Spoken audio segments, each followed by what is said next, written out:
नमस्कार, सुदर्शन न्यूज देख रहे हैं आप। मैं हूं आपके साथ निमि सिन्हा और चलिए आपको खबरों की शुरुआत करते हैं यूपी की राजधानी लखनऊ से, जहां पर एक महिला के पर्स के लूटने की घटना को अंजाम दिया गया। जहां आपको बता दें, खबर उत्तर प्रदेश के राजधानी लखनऊ से है, जहां की दो अज्ञात बाइक सवार लुटेरों ने लोक बंधु अस्पताल के पास ऑटो से जा रही डॉक्टर महिला का पर्स छीन लिया और मौके से फरार हो गए। बता दें कि शनिवार को डॉक्टर महिला ने कृष्णा नगर थाने पर लिखित सूचना दी, जिस पर मुकदमा दर्ज कर एसीपी सौम्या पांडे ने 4 टीमें गठित की, जिसमें कृष्णा नगर पुलिस और सर्विलांस टीम की मदद से 24 घंटे के अंदर सफल अनावरण करते हुए दोनों को गिरफ्तार कर लिया। वहीं दोनों कृष्णा नगर क्षेत्र के ओशो नगर कनौसी के रहने वाले हैं। एक का नाम नसीम खान उर्फ गोलू, इसके ऊपर पहले से 9 आपराधिक मुकदमे दर्ज हैं, और दूसरे का नाम शैलेंद्र त्रिवेदी उर्फ जीतू, जिसके ऊपर पहले से 7 मुकदमे दर्ज हैं। वहीं लूटा हुआ सारा सामान भी बरामद किया गया, जिसमें पर्स, डायरी, 350 रुपए लूट में पाए गए थे। इसके साथ ही जिस बुलेट का इस्तेमाल किया गया, उसे कब्जे में लेकर आगे की कार्रवाई जारी है। गत 28 दिसंबर को दोपहर 1 बजे करीब थाना कृष्णा नगर क्षेत्र में लोक बंधु अस्पताल के समीप से ऑटो सवार महिला का 2 पहिया वाहन चालकों द्वारा पर्स छीनने के संबंध में शिकायत प्राप्त हुई थी। तत्काल ही एफआईआर दर्ज कर ली गई और इस घटना के अनावरण के लिए 4 टीमें कृष्णा नगर थाने की और सर्विलांस दक्षिणी जोन की टीमों को लगाया गया, जिसमें 24 घंटे के अंदर ही सीसीटीवी फुटेज, सीडीआर, सर्विलांस और ग्राउंड इंटेलिजेंस की मदद से घटना कारित करने वाले 2 अभियुक्तों को पहचान कर उनकी गिरफ्तारी की गई है। घटना में संलिप्त अभियुक्तों के नाम है नसीम उर्फ गोलू और जीतू त्रिवेदी उर्फ जीतू पंडित।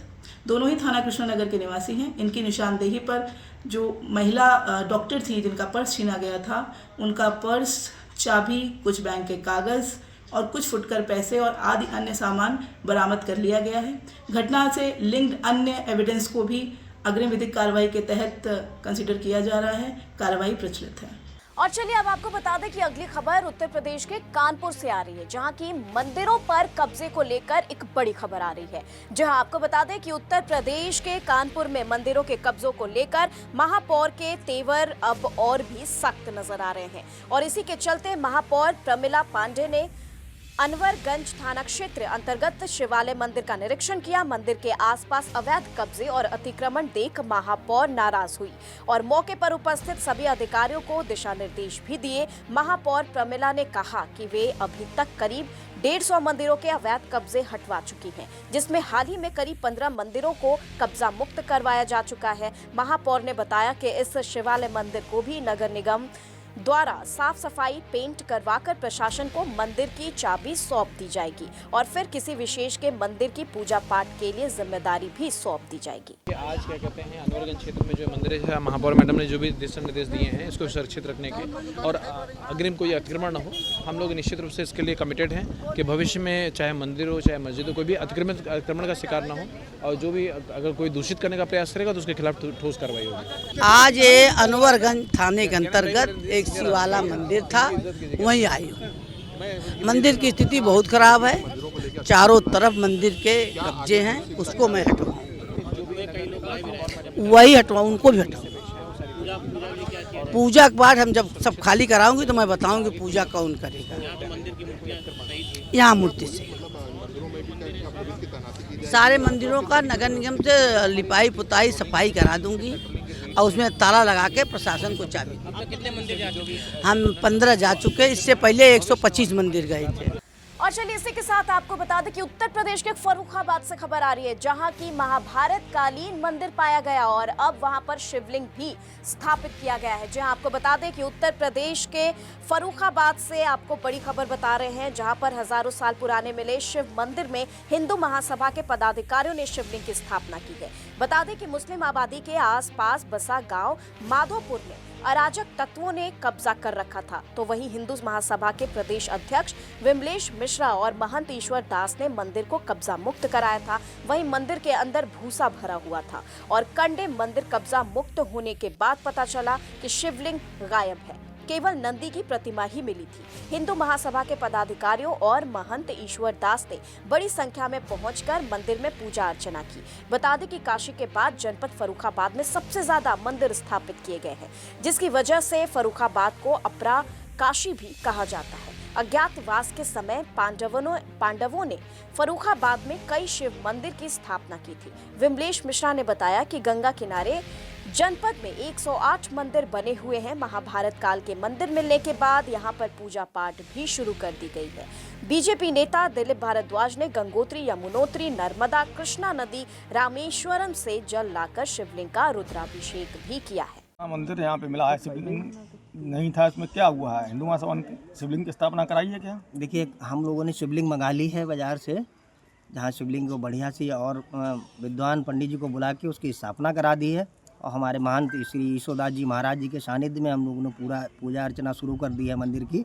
और पूजा के बाद में सभी गांव वालों के लिए मंदिर खोल दिया गया है। जैसे जैसे व्यवस्थाएं बनाएंगे वैसे वैसे इस मंदिर का जीर्णोद्धार करते चले जाएंगे। और गाँव वालों के साथ में इनकी सर्व सहमत से रास्ता भी खोल दिया गया है मंदिर आने के लिए। सभी गाँव वालों ने अपनी स्वच्छता से, और आने वाले समय में इस मंदिर का हमें लगता है भव्य जीर्णोद्धार होना है। जैसा कि भोलेनाथ ने हमको यहाँ बुलाया, तो हो सकता है कुछ न कुछ, ये हज़ारों साल से पुराना मंदिर है, 200-300 साल यहाँ के लोग बता रहे हैं यहाँ पूजा नहीं हो पा रही थी। पता नहीं क्या उनकी कृपा हुई और उन्होंने हम लोगों को यहाँ बुलाया और यहाँ पूजा उनकी चालू हो गई। यहाँ पे प्राचीन मंदिर है, इसकी जानकारी कैसे प्राप्त हुई आप लोगों को? देखिए, आप लोगों के माध्यम से इसकी जानकारी मिली थी। हमारे कुछ भैया लोग आए तो उन्होंने हमको जानकारी दी कि एक बहुत प्राचीन मंदिर है और वहाँ जाने का कोई रास्ता नहीं है। अगर आप जाएंगे तो देखेंगे कि बहुत ही पुराना, और जैसा यहाँ आने के बाद में हम लोगों ने पाया है कि 100,000 मतलब कम से कम 1000 साल पुराना मंदिर जैसा कि प्रतीत हो रहा है। आप लोग भी देख रहे होंगे जो कृतज्ञ यहाँ पे जो बना हुआ है मंदिर, उसको देख के ऐसा लगता है कई हज़ार साल पुराना हो सकता है। पता नहीं किसने बनाया होगा, क्योंकि आजकल के ज़माने में ऐसा नहीं बन सकता है मंदिर। बहुत ही भव्य और पुराना मंदिर है, तो इसकी गांव वालों को इसको आस्था बहुत है। सारे गांव वाले सहयोग में हैं, साफ़ सफाई कर रहे हैं वो लोग भी, और सब साथ में हैं। बताया जा रहा है जैसे पांडवों ने अज्ञातवाद के समय में फर्रुखाबाद में कई शिवलिंगों की स्थापना की, उन्हीं में से ये मंदिर माना जा रहा है। हाँ, ऐसा ही है। यहाँ के लोग जो हमारे महान जी हैं वो भी बता रहे हैं, यहाँ के लोग भी हमें बता रहे हैं कि ये हो सकता है कि पांडवों ने यहाँ अज्ञातवास काटा हो, यहाँ रहे हों, क्योंकि बनारस के बाद में फर्रुखाबाद को अपराकाशी के नाम से जाना जाता है। तो यहाँ पे गंगा के किनारे कम से कम 108 मंदिर हैं और इससे भी कई ज़्यादा हो सकते हैं। अभी कई मंदिरों पर और कब्जा हो रखा है। देखिए, यहाँ के जो भी मंदिर हैं, यहाँ पे बहुत सारे मंदिर हैं, लोगों ने कब्जा किया है, वो धीरे धीरे अपने कब्जा हटा रहे हैं। क्योंकि उनसे अनुरोध किया था, हाथ जोड़ के निवेदन किया था, क्योंकि हमारे अपने सनातन को मानने वाले लोग हैं, तो उनसे निवेदन किया तो वो अपने आप से खाली कर रहे हैं। और हमें लगता है कि जल्दी जल्दी सारे मंदिर खाली हो जाएंगे। और चलिए अगली खबर जो आ रही है उत्तर प्रदेश के कानपुर से है, जहां की एक स्कूल में वार्षिकोत्सव मनाया गया है। जहां आपको बता दें कि कानपुर में हीरालाल इंटरनेशनल स्कूल में वार्षिकोत्सव में कैबिनेट मंत्री राकेश सचान पहुंचे। इसके साथ ही दीप प्रज्वलित कर कार्यक्रम का आयोजन भी किया गया, जहां नन्हे मुन्ने बच्चों ने रंग बिखेरे हैं। और इसी के साथ इस समारोह में छात्रों ने अपनी योग्यता और प्रतिभा का भी प्रदर्शन किया और विभिन्न राज्यों के ऐतिहासिक इमारतों और प्रसिद्ध स्थानों के नमूने के द्वारा प्रस्तुत किए हैं, जिसे देखकर सभी उपस्थित लोग मंत्रमुग्ध हो गए। बच्चों ने सांस्कृतिक कार्यक्रम, नृत्य, संगीत और नाट्य प्रस्तुत किया, जिसे देखकर सभी का मन मोह लिया। इस अवसर पर विद्यालय प्रबंधन के सदस्य हीरालाल पटेल, अरुण पटेल, प्रशांत पटेल, लोकेंद्र सिंह और प्रधानाचार्य कविता खन्ना ने सभी का आभार प्रकट किया है और बच्चों के उज्जवल भविष्य की कामना भी की है। हमारे हीरालाल पटेल इंटरनेशनल स्कूल में आज एनुअल फंक्शन ऑफ फेथ का कार्यक्रम था, जिसमें माननीय मुख्य अतिथि जो थे हमारे कैबिनेट मंत्री श्री राकेश सचान जी थे, जिन्होंने अपना काफ़ी बहुमूल्य समय दिया हमको और हमारे बच्चों को काफ़ी प्रोत्साहित किया। और हम जो भी है हमारे स्कूल में बच्चों ने काफ़ी अच्छा प्रदर्शन किया, जिससे माननीय मंत्री जी काफ़ी प्रभावित हुए और उन्होंने बहुत समय दे करके हम लोगों को ये आश्वासन दिया कि आपके यहाँ जब भी कोई फंक्शन होगा हम बिल्कुल समय निकाल के आएंगे आपके यहाँ।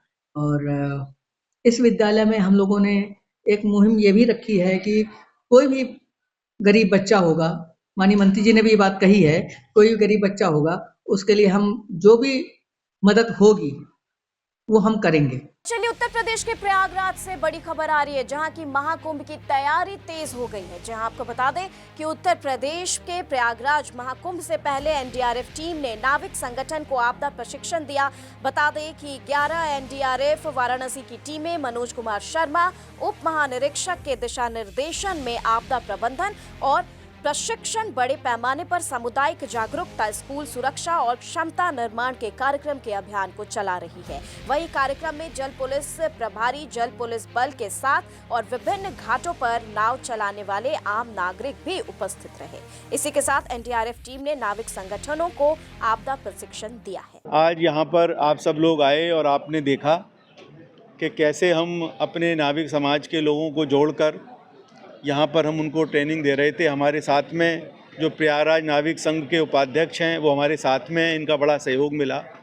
हमारा उद्देश्य ये था कि इतनी बड़ी संख्या में, लाखों करोड़ों की संख्या में यहाँ पर श्रद्धालु स्नान करने आएंगे तो किस तरीके से दुर्घटना से बचा जा सके, ये इनके साथ चर्चा की गई, इनको बताया गया। और अगर कोई दुर्घटना हो जाती है तो उसमें बिना पैनिक किए हुए किस तरीके से एनडीआरएफ, जल पुलिस और जो अन्य संस्थाएं हैं वो किस तरीके से इनको सहयोग प्रदान करें, इसके बारे में बताया गया। लाइफ जैकेट किस तरीके से उपयोगी है जीवन बचाने के लिए, जो हमारे नावों पर बाहर से आने वाले श्रद्धालु हैं उनके बारे में समझाया गया।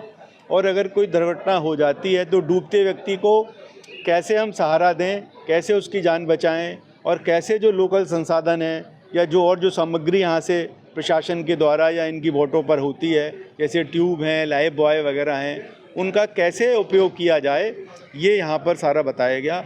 और यदि कोई व्यक्ति को मूर्छा आ जाती है या किसी व्यक्ति के अंदर कोई पानी प्रवेश कर जाता है डूबने के दौरान, तो वो कैसे हम बाहर निकालें, कैसे कृत्रिम सांस दें, जो आर्टिफिशियल यहाँ पर CPR वगैरह है उसकी तकनीक भी हमने इनको सिखाई। और इसका एक उद्देश्य ये भी था कि इनके बीच में और हमारे बीच में समन्वय स्थापित हो, जिससे कि हम इनकी मदद कर सकें और ये हमारी मदद कर सकें। और अल्टीमेट जो एम है वो ये है कि श्रद्धालुओं के लिए हम एक बहुत सुगम और सुरक्षित वातावरण घाटों के किनारे उत्पन्न कर सकें, ये हमारा उद्देश्य था। और उसी श्रृंखला में आज ये कार्यक्रम था। आपको बताते हुए प्रसन्नता हो रही है कि हम लगभग टारगेट अचीव करने के आसपास हैं।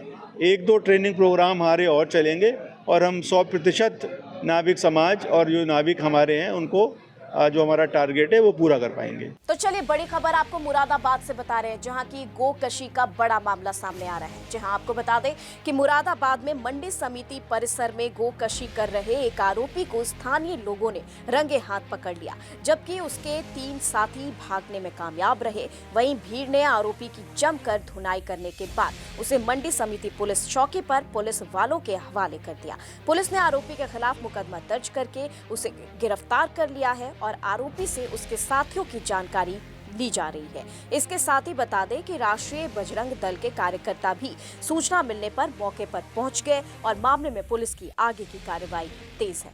आज राष्ट्रीय बजरंग दल अंतर्राष्ट्रीय हिंदू परिषद के कार्यकर्ता ओम प्रकाश जी, गुड्डू जी यहाँ सुबह मंडी समिति में अपनी आड़त चलाते हैं।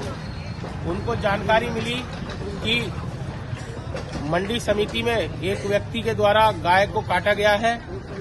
मौके पर व्यक्ति भी पकड़ा गया, गौवंश भी पकड़ा गया है और मंडी समिति के जो अध्यक्ष हैं उनके द्वारा एक तहरीर दिलवाई जा रही है। गौवंश का अंतिम संस्कार प्रशासन ने, पुलिस ने करवा दिया है। हमारे द्वारा भी पुलिस प्रशासन से मिलना हुआ, चौकी प्रभारी से मिलना हुआ, थाना अध्यक्ष महोदय से मिलना हुआ और इस घटना पर उनका भी ये कहना है कि हम सख्त कार्रवाई करेंगे। जिस गौ हत्यारे को पकड़ा है वह अनकॉन्शियस है और अभी अस्पताल में है। शीघ्र उससे पूछताछ करके और उसके जो गिरोह में लोग थे उनको भी पकड़ा जाएगा, ऐसा हमारा विश्वास है। देखिए, आज मॉर्निंग में वी आवर्स में मंडी समिति थाना क्षेत्र मझौला में एक गोवंशीय पशु की गला काट दी गई थी। उसकी सूचना जब आसपास के लोगों को हुई और कुछ संगठन के लोगों को हुई, सभी लोग वहाँ मौके पर पहुँच गए। वहाँ से लोगों ने जो वो इस तरह से अपराध कर रहे थे उन लोगों का पीछा किया, उसमें सब भाग गया। वहाँ से एक व्यक्ति उसमें पकड़ा गया। उसके साथ लोगों ने, आक्रोशित भीड़ ने उसके साथ मारपीट की है और हम लोगों को सूचना के बाद तत्काल उसको हम लोगों ने उठा के वहाँ से हॉस्पिटल भेजा है। और इसमें जो व्यक्ति घायल था उसका नाम शाहिदीन है। ये असलादपुरा थाना गलसेद का रहने वाला है और इसके बारे में छानबीन की जा रही है, इससे पूछताछ की गई है। इसके साथ बाकी जो अन्य लोग थे उनके बारे में पता चला है, हमारी टीम लगी हुई है, उनको बहुत जल्दी गिरफ्तार करेंगे। इसमें एफआईआर दर्ज की गई है और बाकी इसमें अग्रिम कार्रवाई की जाएगी। और चलिए अगली खबर यूपी के मथुरा से आ रही है, जहां की भूमि कब्जाने का मामला सामने आ रहा है। बता दें कि उत्तर प्रदेश के मथुरा राजस्व और जिला पंचायत के गठजोड़ से दबंगों ने भूमि कब्जाने का मामला सामने आया। बता दें कि सभी विभाग सालों से जांच का खेल चल रहा है, तो वहीं दूसरी ओर दबंग कब्जा कर रहे हैं। तहसील और नगर पंचायत ने जमीन का रिकॉर्ड न होने का दावा किया। बता दें कि मथुरा फरा कस्बे के शाही सराह में सरकारी जमीन पर खुलेआम कब्जा किया जा रहा है, जिस पर सभी विभागों द्वारा लीपापोती भी की जा रही है। दबंग जमीन को बाउंड्री करके प्लॉटिंग में खुर्द बुर्द करने में जुटे हैं। पूर्व चेयरमैन कृष्णकांत पचौरी ने इस पूरे मामले की शिकायत जिला पंचायत से लेकर प्रशासन स्तर पर भी की। फिलहाल पूरे मामले पर जांच करके कार्रवाई की मांग उठाई जा रही है। ये जमीनी विवाद ये चल रहा है जब से हमारी पैदाइश है तब से हम सुनते चले आ रहे हैं। ये जमीन जो थी रमेश जी के नाम पे थी। रमेश जी के नाम पे से मुरारी लाल शर्मा ने अपने ऊपर इसको दाननामा करा लिया। दाननामा कराने के बाद में एक फरे के पत्रकार है पंकज पत्रकार, उनसे मोटी रकम लेने के बाद में मुरारी लाल शर्मा ने वो ज़मीन को पंकज पत्रकार के नाम पे कर दिया। उस पर अवैध कब्जा हो रहा है। वो जो ज़मीन है वो नगर पंचायत या ग्राम जो भी सरकारी ज़मीन है वो सरकारी ज़मीन पे अवैध कब्जा हो रहा है अब तक। ये मामला अपने फरे में जो नजूल की जो भूमि कई पड़ी हुई है उसमें से एक ये प्लॉट है। ये 2 प्लॉट हैं और इन पर कस्बे के भूमाफियाओं की बहुत दिनों से निगाह थी, जिसमें एक पूर्व चेयरमैन मुरारी लाल शर्मा और एक वर्तमान में एक अपने आप को जो पत्रकार कहते हैं वो, और उनका पंकज गोयल, परखम के रहने वाले हैं या फरे में कहीं रहते हैं वो। और इन्होंने आपसी मिली भगत से वो सरकारी संपत्ति को खुर्द-बुर्द करने का वो भारी भरकम प्लान बनाया हुआ है और उस जगह को बेच करके और ये मोटा मुनाफा कमाना चाहते हैं। पुलिस की क्या भूमिका है इसमें? पुलिस में जिला पंचायत में मैंने इसकी शिकायत की थी। जिला पंचायत द्वारा थाने में 2-3 बार लेटर दिया गया है कि इस काम को रुकवाने के लिए, लेकिन अब पुलिस ने उसमें पिछली बार तो रुकवाया था, लेकिन अब ये 3 दिन से फिर काम शुरू हो गया है। उसमें मिट्टी डाली जा रही है, वो भी अवैध खनन हो रहा है। वो भी मिट्टी जब डाली जा रही है तो कोई परमिशन वगैरह उन पे है या नहीं है, ये भी मेरे संज्ञान में नहीं है। यह जमीन है एक निजुल की, वो जमीन को ये लोग मतलब गुंडागिरी घेरना चाहते हैं आदमी, और घेर रही भी अब जगह। पहले कोई रमेश के नाम से सुनी थी, रमेश के नाम थी। आज मेरी उम्र 70 साल की है, जब से सुनकर चला रहा हूँ कि जगह रमेश की थी। रमेश मर चुके, जगह सरकारी है जिला परिषद की। और चलिए अगली खबर उत्तर प्रदेश के सीतापुर से, जहां की AVBP का 64वां कार्यक्रम आयोजित हुआ है। जी हाँ, अधिवेशन कार्यक्रम यहां पर आयोजित किया गया है। बता दें आपको कि उत्तर प्रदेश के जनपद सीतापुर में आयोजित अखिल भारतीय विद्यार्थी परिषद के 64वें अवध प्रांत अधिवेशन में वित्त मंत्री सुरेश खन्ना पहुंचे। जनपद सीतापुर में अखिल भारतीय विद्यार्थी परिषद द्वारा आयोजित अवध प्रांत के 64वें प्रांत अधिवेशन का शुभारंभ वित्त मंत्री सुरेश खन्ना ने किया। आपको बता दें कि शहर के बाहर स्थित एक निजी शिक्षण संस्थान में भव्य प्रदर्शनी का उद्घाटन कर अवध प्रांत की प्रदर्शनी का निरीक्षण भी किया। वहीं अधिवेशन कार्यक्रम में शामिल अखिल भारतीय विद्यार्थी परिषद के छात्रों और मौजूद जन प्रतिनिधियों को भी संबोधित किया गया। विकास का भी आपने एक दृश्य देखा यहाँ, हर जिले में जो गतिविधियाँ हो रही हैं। हमारा लक्ष्य क्या है, हम स्वच्छता से लेके हर क्षेत्र में तकनीकी ज्ञान और वास्तव में व्यक्ति के सर्वांगीण विकास के लिए छात्रों को तैयार करना, विशेष रूप से कार्यक्रमों के माध्यम से एक बहुत बड़ी उपलब्धि है। उसी का ये प्रदर्शन है। आज ये 64वें अधिवेशन में भाग लेने के लिए हम आए। कुंदरकी में भाजपा को बड़ी जीत मिली थी, अब मिल्कीपुर की क्या तैयारी? हम लोग तो हमेशा तैयार रहते हैं इलेक्शन के लिए। क्या उम्मीद की वो तो न्यायालय की वजह से डिफर हो गया। हम उस वक्त भी चाहते थे हो जाए। और चलिए एक और मामला मथुरा से आ रहा है। मथुरा में जहां पर गोलियों की गूंज सुनाई दी है। बता दें आपको ये मामला मथुरा के वृंदावन क्षेत्र से है, जहां की आने वाली रमन रेती चौकी क्षेत्र के इस्कॉन मंदिर के पीछे गोलियों की गूंज सुनाई पड़ी।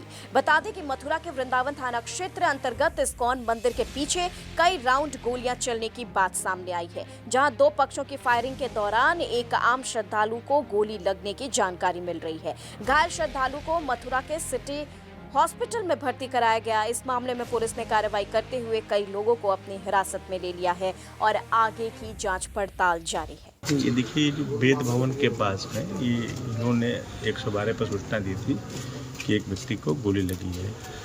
तो फिर यहाँ आकर जानकारी की गई तो ये यहाँ गौतम लोग हैं, उनके आपस में विवाद है।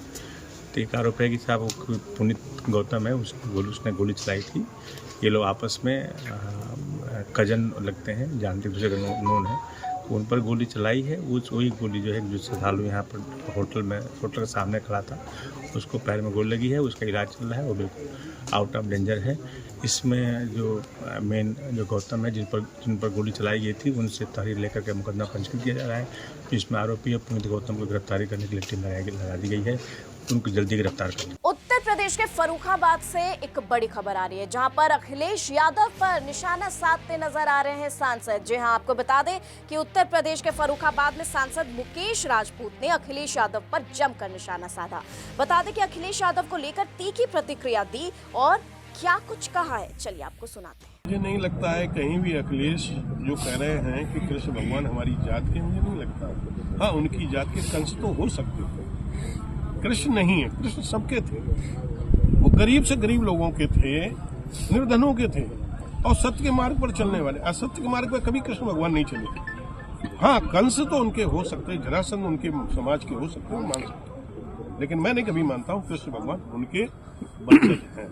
और चलिए मथुरा से एक बड़ी खबर आ रही है, जहां की तेल चोरी के मामले में एक बड़ी कार्रवाई सामने आई है। बता दें आपको कि मथुरा में पुलिस की संयुक्त टीम ने मथुरा में तेल चोरी का खेल पकड़ा है और साथ ही मामले में 3 टैंकर जब्त भी किए गए हैं, जहां 500 लीटर अप मिश्रित पेट्रोलियम बरामद किया गया। टैंकर से पेट्रोल पदार्थ चोरी करने का पुलिस ने पर्दाफाश कर दिया। आगे की कार्रवाई जारी है। कल जो है मेट्रो रिफाइनरी के पास जो है मेट्रो बिग बाज़ार के बगल में कहीं एक बाड़े में अवैध रूप से तेल चोरी की सूचना प्राप्त हुई। उसमें हमारे यहाँ सीओ साहब के नेतृत्व में वहाँ छापा मारा गया। छापे के दौरान उस बाड़े में 4 टैंकर पकड़े गए, 2 खाली थे, एक में ATF की था और एक में 500 लीटर के लगभग पेट्रोलियम पदार्थ था। जांच की गई तो जो ATF से भरा टैंकर था वो तो सही पाया गया, तो उसको आगे की जाँच हेतु रिफाइनरी के सक्षम अधिकारी को उनकी सुपुर्दी में दिया गया। बाकी को सीज करके उसमें 4 को सीज किया गया और योगेश ठाकुर और बाड़ा स्वामी, बाड़ा के किराएदार एवं 3 अज्ञात व्यक्तियों के खिलाफ DM साहब की अनुमति से FIR दर्ज कराया गया। तो चलिए उत्तर प्रदेश के मेरठ से एक बड़ी खबर आ रही है, जहां की पुलिस की बड़ी कार्रवाई यहां पर देखने को मिली। बता दें कि उत्तर प्रदेश के जनपद मेरठ में पुलिस अधीक्षक नगर मेरठ के निर्देश के द्वारा 2 थाने की पुलिस टीम को लगाकर लोहिया नगर थाना क्षेत्र में दौराला क्षेत्र में हिस्ट्री सीटर और अन्य अपराधियों के घर जाकर चेकिंग का सत्यापन किया गया। तो वहीं अपराध पर रोक लगाने के लिए मेरठ पुलिस ने ऑपरेशन पहचान की शुरुआत की है। यूपी के वाराणसी से एक बड़ी खबर आ रही है, जहां की लंका पुलिस ने एक अपराधी को गिरफ्तार कर लिया। बता दें कि उत्तर प्रदेश के वाराणसी में थाना लंका पुलिस द्वारा एक बाल अपचारी को गिरफ्तार कर लिया गया है और उसके कब्जे से चोरी की 5 मोटरसाइकिलें और मास्टर चाबियां बरामद की गई। वाराणसी पुलिस आयुक्त कमिश्नरेट द्वारा चोरी की घटनाओं पर अंकुश लगाए जाने और चोरी की गई संपत्ति की बरामदगी के क्रम में दिए गए निर्देशों ने अनुपालन में पुलिस उपायुक्त और काशी जोन के निर्देशन में अपर पुलिस उपायुक्त काशी जोन, सहायक पुलिस आयुक्त भेलूपुर के मार्गदर्शन और थाना प्रभारी लंका शिवाकांत मिश्रा ने के कुशल नेतृत्व में कार्रवाई की गई है। उसी के क्रम में लंका पुलिस द्वारा लगातार की जा रही कार्रवाइयों के क्रम में आज भी पुनः वाहन चोर पकड़े गए हैं। मारुति नगर के पास से 2 वाहन चोर पकड़े गए हैं, जिसमें एक बालकचारी है और एक दूसरा लड़का है, जिनके पास से 5 चोरी की मोटरसाइकिलें बरामद हुई है, जो 3 इस थाने से कनेक्ट हो गई है। 2 के बारे में पता किया जा रहा है। तो हमारे यहाँ से लंका थाना क्षेत्र से 3 मोटरसाइकिलें चोरी की हैं, वो कनेक्ट हो गई हैं। 2 के बारे में पता किया जा रहा है, शहर से जहाँ से बाहर से किए होंगे। तो ये इनका जो अभी सूचना संकलन के तहत ये वीडियो क्लिप में देखे गए थे चोरी करते हुए, उसकी रैकी करते हुए उसके आधार पर हमारी जो क्राइम टीम है लंका की इंस्पेक्टर साहब शिवाकांत मिश्रा जी की, तो इन्होंने अपना उसको चेस करके तमाम फुटेज देखते हुए और उसको इन लोगों को गिरफ्तार किया। अभी नहीं, अभी इनके बारे में पता किया जा रहा है कि इनका आपराधिक इतिहास है कि नहीं। जब पता चलता है तो उसके हिसाब से कार्रवाई की जाएगी। 5 गाड़ियाँ अब तक बरामद हुई, 2 पहिया। ये किसमें बिहार के रहने वाले हैं। अब विवेचना के क्रम में और इनसे पूछताछ के क्रम में अगर और कोई चीज़ आती है कि इनके साथ और लोग भी सम्मिलित हैं, तब पूरी कार्रवाई की जाएगी। बिल्कुल हो सकती है, इसमें पूछताछ किया जा रहा है और संभावना है अगर और बरामदगी होगी तो आपको बताया जाएगा। उत्तर प्रदेश के रायबरेली से एक खबर आ रही है जहां की गोकशी का मामला सामने आया। बता दें आपको कि उत्तर प्रदेश के बरेली में युवक की बर्बरता का वीडियो भी वायरल हुआ, जहां पर गोवंश को पीटते युवक का वीडियो वायरल हो रहा है और लाठी डंडे से गोवंश को कई डंडे मारते युवक नजर आ रहा है। बता दें कि आवारा गोवंश को पीटते हुए वीडियो वायरल हुआ, जहां सलोन कोतवाली क्षेत्र के मोहनगंज गांव का रहने वाला युवक बताया जा रहा है। यूपी की चंदौली से खबर आ रही है जहां की एसपी की बड़ी कार्रवाई देखने को मिली है। बता दें कि चंदौली जनपद के एसपी आदित्य लांगे के निर्देशन पर एएसपी विनय सिंह के नेतृत्व में मुगल सराय कोतवाली पुलिस ने हत्या मामले का बड़ा खुलासा किया है। इसी के साथ बता दें कि 2 दिन पूर्व हुए हत्या मामले का पुलिस ने सफल अनावरण कर दिया और सीसीटीवी के आधार पर मुखबिर की सूचना पर आरोपी को गिरफ्तार किया गया है। मामले में पुलिस की कार्रवाई जारी है। ये मुगल सराय थाना क्षेत्र में 27 तारीख को एक वृद्ध महिला जिनकी उम्र लगभग 65 साल थी, उनकी हत्या कर दी गई थी। इस घटना में तत्काल मुकदमा पंजीकृत किया गया था। उसके उपरांत तमाम सीसीटीवी फुटेजेस थाने की टीम, जो एसओजी की टीम है, इनके माध्यम से सीसीटीवी फुटेजेस लगभग 50 से 60 फुटेजेस इनके द्वारा देखी गई। सीसीटीवी फुटेजेस में रात्रि में काफ़ी मूवमेंट रही लोगों की जो उस वाले क्षेत्र में, और उस दौरान काफ़ी लोगों को पूछताछ के लिए बुलाया भी गया। इस दौरान फिर बाद में एक व्यक्ति जिसका नाम हिमांशु गुप्ता है, इसकी पहचान हुई कि इस व्यक्ति द्वारा पता चला कि रात्रि में ये व्यक्ति अंदर वहाँ पे ये ऑलरेडी नशे में था। हिमांशु गुप्ता 27 तारीख को, तो इसको और शराब की ज़रूरत थी, इसीलिए ये आदमी उस महिला के पास में गया था। उस महिला ने शराब देने से मना कर दिया और उसके उपरांत फिर आपस में इनकी बहस हुई। ये ऑलरेडी नशे में था, तो इसके बाद में उस महिला के साथ बहस होने के उपरांत इस वहाँ पे रॉड पड़ी थी, इसने रॉड से उस महिला की हत्या कर दी। महिला ने शराब देने से मना किया? सर, अवैध शराब बिक्री है इस बाद में। इसके उपरांत जो सीसीटीवी फुटेजेस में पता चला कि इस महिला, जो सीसीटीवी फुटेजेस में इसकी जब पहचान हुई तो बाद में इसने पूरी घटना को कबूल किया है। इसके जो कपड़े हैं वो बरामद हुए हैं।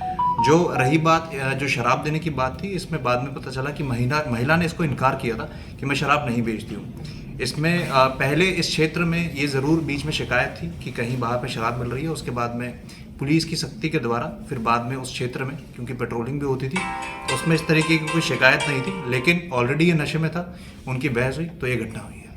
उत्तर प्रदेश के बिजनौर से रिश्ते को तार तार करने वाला मामला सामने आया। जी हां, बता दें उत्तर प्रदेश के बिजनौर जिले के नूरपुर थाना क्षेत्र में रिश्तों को तार तार करने वाला एक खौफनाक मामला सामने आया है। धोलागढ़ गांव में नए मकान को लेकर हुए विवाद में बड़े भाई ने अपने ही छोटे भाई की चाकू मारकर हत्या कर डाली। इस घटना से पूरे इलाके में सनसनी फैल गई। पुलिस ने आरोपी को गिरफ्तार कर लिया है और मामले की जांच चल रही है। आज दिनांक 29/12/2024 को रात्रि लगभग 9 बजे थाना नूरपुर क्षेत्र के धौलागढ़ गांव में मोहित सैनी सनाफ राम कुमार सैनी, उम्र लगभग 25 वर्ष को ही, उनके ही सगे भाई विनेश सैनी सनाफ राम कुमार द्वारा चाकू से चोट पहुंचाकर उनकी हत्या कर दी गई। इस सूचना पर स्थानीय पुलिस और मेरे द्वारा फोरेंसिक टीम के साथ तत्काल घटनास्थल का निरीक्षण किया गया। शव का पंचायतनामा भरकर पोस्टमार्टम की कार्रवाई के लिए भेजा जा रहा है। आरोपी विनेश कुमार सनाफ राम कुमार को पुलिस हिरासत में ले लिया गया है तथा उनसे घटना के कारणों के संबंध में पूछताछ की जा रही है। प्रारंभिक पूछताछ में नए बनाए गए मकान को लेकर विवाद होना पाया जा रहा है। इसमें अन्य विधिक कार्रवाई प्रचलित है। और और चलिए बिहार की गया से एक बड़ी खबर आ रही है। बता दें आपको कि बिहार के गया में नगर प्रखंड के प्रमुख पद पर सुचिता रंजनी निर्विरोध चुनी गई है, जिन्हें अच्छे कार्य के लिए माननीय प्रधानमंत्री नरेंद्र मोदी जी के द्वारा अवार्ड देकर सम्मानित भी किया गया। आपको बता दें कि इसके पूर्व में भी वो नगर प्रखंड में प्रमुख पद पर आसीन थी और अपने कार्यों को बखूबी निभाया है, जहां उन्होंने कहा कि इस बार भी अच्छे कार्य करूंगी। इस अवसर पर वेलागंज जदयू विधायिका मनोरमा देवी भी उपस्थित रही। आज हमारे प्रमुख साहब सुचिता जी का निर्विरोध हुई है प्रमुख, इसके लिए हम लोग सब लोग खुशी हैं, बहुत खुशी है। और ये उम्मीद हम करते हैं कि आने वाला समय में हम लोग सब मिलजुल कर और अपने ब्लॉक को, अपने विधानसभा को हम लोग आगे बढ़ाने का काम करेंगे। सबको मान सम्मान हम लोग देने का काम करेंगे और जो भी समस्या होगा हम लोग मिलजुल कर आगे काम करेंगे। बहुत बहुत बधाई आपको भी पत्रकार भाई, सबको बधाई। तरह से मैं पहले भी नगर ब्लॉक में 2016-2021 अब मुझे नेशनल अवार्ड भी मिल चुका है अच्छा काम करने के लिए। मैं फिर चाहती हूँ कि सभी पंचायत समिति को लेकर मैं फिर से नेशनल अवार्ड ले लूँ और फिर से मैं अच्छे से अच्छे काम करूँ। और मध्य प्रदेश के धार से बड़ी खबर आ रही है, जहां की धर्मांतरण का मामला सामने आया है। बता दें आपको, राजगढ़ की संजय कॉलोनी में ईसाई धर्म अपनाने का विरोध करने पर युवकों से मारपीट हुई। मामले को लेकर हिंदू समाज में आक्रोश देखा गया। धर्मांतरण को लेकर बड़ी संख्या में हिंदू समाज और राजगढ़ की संजय कॉलोनी के रहवासी नारेबाजी करते हुए एसडीओपी कार्यालय पहुंचे। इसके बाद कार्रवाई हेतु एसडीओपी विश्वदीप सिंह परिहार को 2 अलग अलग ज्ञापन सौंपकर कार्रवाई की मांग उठाई है। पुलिस की मौजूदगी रही और ऐसी किसी भी गतिविधि को होने नहीं दिया गया है। पुलिस मुस्तैद है और धर्मांतरण जैसी अभी कोई भी गतिविधि है नहीं प्रचलन में। हाँ, उनकी गिरफ्तारी शीघ्र ही कर ली जाएगी, आरोपियों को शीघ्र गिरफ्तार कर लिया जाएगा। थाना राजगढ़ में उसमें केस रजिस्टर्ड है। बिहार के गया से खबर आ रही है, जहां की ईडी की बड़ी रेड देखने को मिली। बता दें कि आईएएस संजीव हंस से जुड़े मनी लॉन्ड्रिंग मामले में ईडी की टीम का छापामारी जारी है। इसी के साथ बता दें, ईडी की टीम संजीव हंस के करीबी और उनकी अवैध तरीके से अर्जित की गई कमाई का निवेश करने वाले कारोबारी के कई ठिकानों पर छापेमारी की गई, जहां ईडी की टीम ने गया में पुल निर्माण विभाग के जूनियर इंजीनियर के घर छापेमारी की है। टीम ने इंजीनियर के पटना और गया 2 ठिकानों पर रेड मारी है। पुल निर्माण विभाग के जूनियर इंजीनियर सुनील कुमार के घर और होटल में रेड चल रही है। तो चलिए फिलहाल के लिए खबरों में बस इतना ही, लेकिन देश दुनिया के तमाम खबरों के लिए आप देखते रहे सुदर्शन न्यूज। जय हिंद।